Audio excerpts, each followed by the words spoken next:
ఏమైందిరా? నిన్న జరిగిన దానికోసం ఆలోచిస్తున్నావా? అవునరా. మర్చిపోవడం కష్టమేరా, కానీ స్లోగా మర్చిపో. నేను కాల్ చేయడం కొంచెం సేపు లేట్ అయినా సరే ఈ పాటికి అయిపోదురా నువ్వు. అయినా అలా అలా ఊరందరూ ఒకేసారి చనిపోయారురా. ప్రతి ఒక్కళ్ళు ఒక్కొక్క స్టోరీ చెప్తున్నారా, కానీ నిజమేంటో అసలు తెలియట్లేదురా. కానీ ఆ ఊర్లో అందరూ చనిపోయిన రోజు నుంచి ఆత్మలై అక్కడే తిరుగుతున్నారా. మరి నన్నెందుకురా చంపకుండా వదిలేశాడు? నాకు అదే తెలియట్లేదురా. ఒరే, వారు వెళ్లే ముందు నాకు ఒక విషయం చెప్పారురా. ఏంటది? అంటే వాడు దెయ్యమని తెలుస్తుందని నాకు తెలిసినా వాడు హెల్ప్ అడిగారంటే వాడికి ఏదో హెల్ప్ కావాలరా. మనం ఎలాగైనా వాడికి హెల్ప్ చేయాలరా మాయా. తెలుసు కదా ఆ ఊర్లోకి వెళ్ళిన వాళ్ళు ఎవరు తిరిగి రాలేదని, కానీ నువ్వు వచ్చావు. ఇంకా ఆ ఊరు వదిలే. లేదురా, వాడు దెయ్యమని తెలిసినా మనం చేశారంటే వాడికి ఏదో ఈ హెల్ప్ కావాలరా. మనమే ఎలాగైనా వాడికి హెల్ప్ చేయాలరా మాయా. అయినా దెయ్యానికి ప్రాబ్లం ఏముంటదిరా?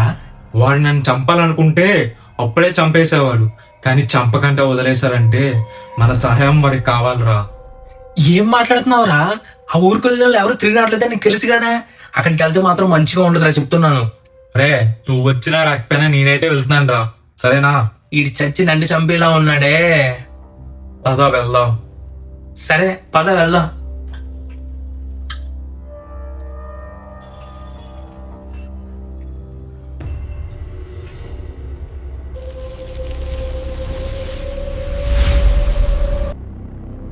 అరే ఒకసారి ఆలోచించరా, రిస్క్ వద్దురా, వెళ్ళిపోదాంరా. ఒరే, వచ్చేసాం కదరా, పదరా వెళ్దాం. అయినా తప్పు నీది కాదురా, నాది. రే, ఈట సునుకుంటున్నావు, అది ఎక్కడున్నాడు చూడురా.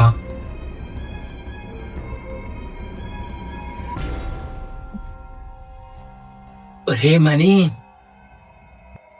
ఒరే, హెల్ప్ చేయన్నావు కదరా, అసలు ఏం చేయాలి చెప్పు. నేను దెయ్యమని తెలిసినా కూడా వచ్చావురా, చాలా థ్యాంక్స్ రా. అరే మాకు శాప విమోచనం చెయ్యాలిరా. ఏంటి శాప విమోచనమా? మేమెలా చేస్తాంరా? మాకేమైనా మంత్రాలు వచ్చనుకుంటున్నావా ఏంటి? అరే, ముందు ఎలా చేయాలి ఏం చేయాలో కరెక్ట్గా చెప్పు. రామాపురం వెనకన ఒక అడవి ఉన్నది. ఆ అడవిలో ఒక పెద్ద గృహ ఉంది, బజరంగ బలి అని ఒక గృహ ఉంది. అక్కడ ఒక పెద్ద హనుమాన్ విగ్రహం ఉంటది, అదే గుర్తు. ఆ గృహ లోపలే మరణ మంత్రం అని ఒకటి ఉంటది. ఆ మంత్రాన్ని తీసి మా ఊరిని తలుచుకుని చదువుకుంటే మా ఊరికున్న శాపం మొత్తం తొలగిపోతుందిరా. అరే జగ్గు, నేను చనిపోయినా పర్లేదు, నీకు మీ ఊరికి ఎలాగైనా శాప విమోచనం కలిగించే వస్తాం. ఎందుకురా మనకంత రిస్క్? అరే మాయా, చనిపోయిన వాళ్ళు పైకి వెళ్ళకంటే ఆత్మ ఇక్కడే ఉన్నదంటే అది చాలా నరకం రా. వాళ్ళకి వేరే జన్మ ఉంటది, అలాంటిది ఈ జన్మలో ఉన్న ఆత్మ ఇక్కడే ఉండిపోయిందంటే వాళ్ళకి వేరే జన్మ కూడా ఉండదురా. ఆ జన్మ వాళ్ళకి ఉండాలంటే ఈ ఆత్మకి విమోచనం కలిగించాలి, లేకపోతే ఎన్ని వేల సంవత్సరాలైనా వీళ్ళు ఇక్కడే ఉండిపోతారురా. సారీరా జగ్గు, ఎలాగన్నా నీకు మీ ఊరికి శాప వినాశనం తొలగించేలా. అరే మహేష్, నువ్వైతే రాకరా, నేనే వెళ్ళి ఆ మరణమంత్రం సాధిస్తా, లేదా అక్కడే చనిపోతా. నువ్వు వచ్చి నా వల్ల నువ్వు చనిపోతే నేను తట్టుకోలేమయ్యా. అరే వాడు నీకే కాదురా, నాకు ఫ్రెండే.